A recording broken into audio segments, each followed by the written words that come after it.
Basta somente esperar o que Deus irá fazer.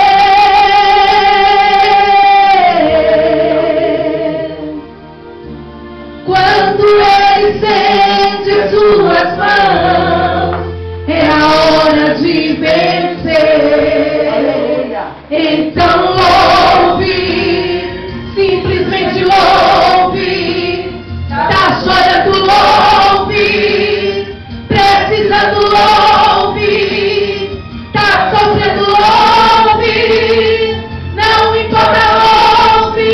Seu louvor invade os céus. Deus vai na frente, abrindo o caminho, quebrando as correntes, tirando os espinhos, ordena os anjos pra contigo lutar. Ele abre as portas pra ninguém mais fechar. Ele trabalha pra quem nele confia, caminha contigo de noite ou de dia. Ele é sua mão, sua bênção chegou. Comece a cantar como